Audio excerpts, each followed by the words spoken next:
Is it on? I think it's on. Okay, here we are. Live From Baltimore. in the Park School. We're gonna teach you about sound and music. Let's go. Is this your car? Oh my god. Yeah, no.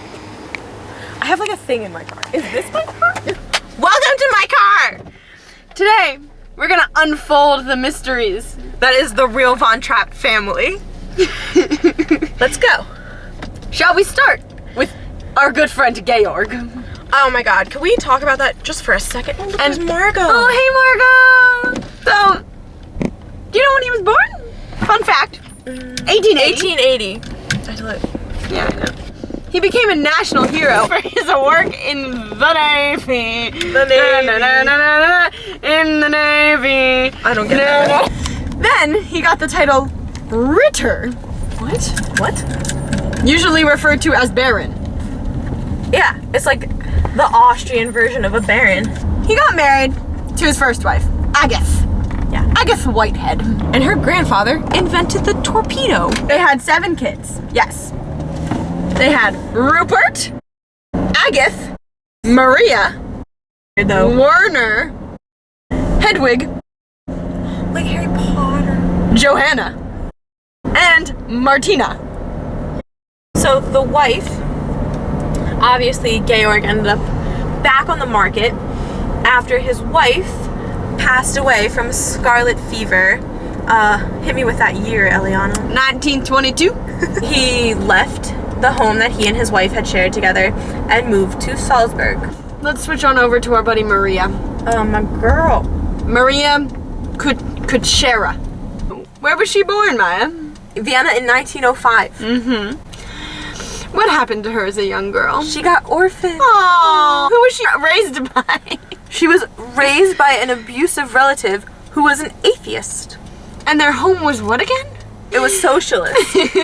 She graduated college though. That was pretty impressive. Yeah, very impressive. After she graduated, she joined the Benedictine Abbey, which is in the plays Nürnberg Abbey. Now here's where Georg and Maria get to know each other. So Georg comes to the Abbey because he needs a teacher for one of his children. Not a nanny! He was a good dad. Maria was supposed to go live with the Von Trapps for 10 months and then return to the Abbey. The same as in the play. Yeah, so then she was going to fully join the church. Maria was there, and then Georg fell in love with her. Alright, we're gonna take a break for snacks. So she said, what's the problem, baby? What's the problem? I don't know. Well, maybe I'm in love. Love, think about it every time I think of.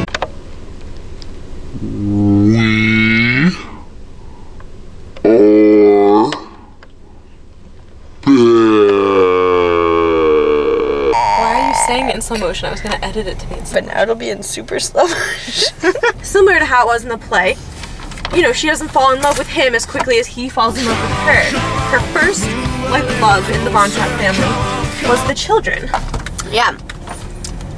That's true. And so when Georg, you know, confessed his love to her, she decided, you know, what was best, or what was in her best interest was to remain with the Von Trapps, keep her relationships that she's building with the children, and as she and Georg made a life together, they really fell for each other, and it became a very, you know, real love between the two of them.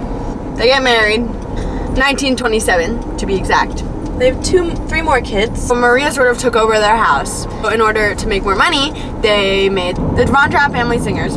And they actually did go to the Salzburg Music Festival, and they did actually win in 1936. But it was, you know, later in the time of the Holocaust and in World War II when they had to leave Austria because Georg refused to join the Navy. Yeah. He also refused to fly the Nazi flag at his house, which was a big, big no-no. And, fun fact, they refused to sing at Hitler's birthday party.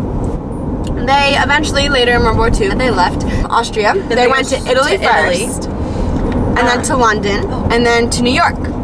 So they had a visitor's visa in America, and when that expired, they went to Scandinavia.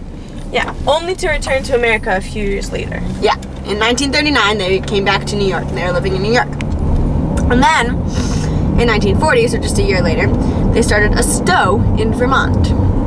which is now where you can visit the Von Trapp family lodge. And it's kind of, it's my understanding of it, is become kind of a museum to the family. The Sound of Music story begins. Originally, the Von Trapps, specifically Maria, were approached by German producers, and she signed away her rights to the story. And then she and the rest of the family really had no input on how the story was told, and because of that, some stuff got messed up and changed, especially how Georg was portrayed.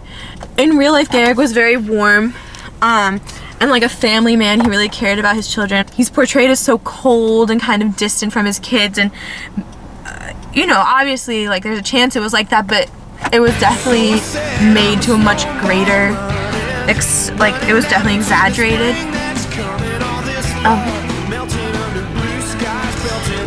But it was exaggerated to make it more obvious how Maria kind of brought the family back together and kind of rebuilt the Von Trapp family. You know, Maria also was kind of edited to better fit, like, the story of the play, in the sense that in real life, she, you know, was a little angry. She had a lot of irrational outbursts, and her stepdaughter, Maria, actually has said, and from one moment to the next, you didn't know what hit her. We were not used to this, but we took it like a thunderstorm that would pass, because the next minute she could be very nice. So basically, you know, Maria was kind of what Georg is in the play, and Georg was kind of a mixture of Georg in the play and Maria, I would say. Yeah. The Von Trapp family was really, you know, kind of embarrassed. They seemed very shallow, very worried about appearances, and it wasn't like that. They were very worldly, very interested in the arts and music. I'm sorry that we're literally the worst.